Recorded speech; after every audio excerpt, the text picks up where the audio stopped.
जय हिंद साथियों। आज आपको हम बताने वाले हैं ज्वार के बारे में, जिसको आम भाषा में मसूरिया कहते हैं। बहुत से विद्यार्थियों को दिक्कत होती है कि मसूरिया यानी ज्वार क्या होता है। ज्वार एक आपके खरीफ फसल होते हैं जो वर्षा पे आधारित फसल होते हैं। ये वर्षा के दिनों में बोई जाती है, जो खरीफ फसल के अंतर्गत आते हैं।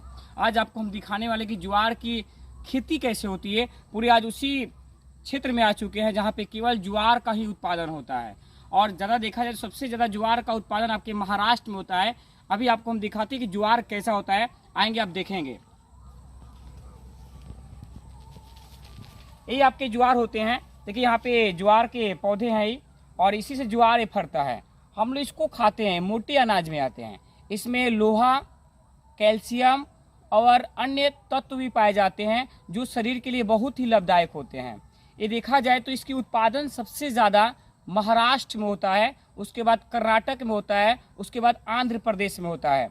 महाराष्ट्र केवल इसका 51% हिस्सा का उत्पादन केवल महाराष्ट्र करता है। यानी सबसे ज़्यादा देखा जाए तो भारत के किस राज्य में सबसे अधिक ज्वार का उत्पादन होता है, तो ये बात याद रखेंगे, महाराष्ट्र में होता है। और दुनिया लेवल के तौर पे देखी जाती है तो पूरी दुनिया में सबसे अधिक ज्वार का उत्पादन करने वाला देश है संयुक्त राज्य अमेरिका, और खदान फसल में प्रथम स्थान है चीन। और देखा जाए तो दूसरा स्थान अपना भारत का आता है, जो ज्वार उत्पादन में पूरी दुनिया में भारत का स्थान दूसरा है। ये ज्वार जो होते हैं मोटे अनाज में आते हैं। इसका हम लोग इसका सत्तू भी बना सकते हैं, इसका भूंजा भी खाते हैं और शरीर के लिए तो बहुत ही लाभदायक होते हैं। ये देखा जाए एक निर्धन आपके खदान फसल है। देखा जाए तो अमीर के लिए जो फसल होते हैं खदान फसल, उसमें गेहूं और धान आता है। लेकिन गरीब के लिए जो तीसरा नंबर में खदान फसल आता है वो आपका ज्वार आता है, जिसको गांव के लोग प्यार से मसूरिया कहते हैं। ये बात याद रखेंगे। पूरे देश के लगभग 16.5% क्षेत्रफल पर केवल ज्वार का उत्पादन किया जाता है और ये खदान फसल में 10% पूरे देश में मदद करने का काम करता है।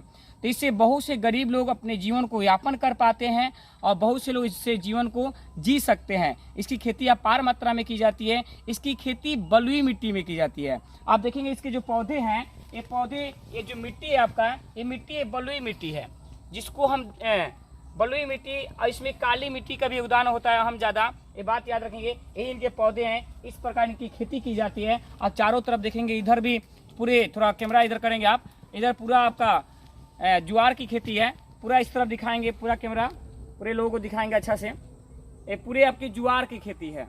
ज्वार को हम लोग मसूरिया कहते हैं। पूरा देख लेंगे, आपके ज्वार की खेती होगा।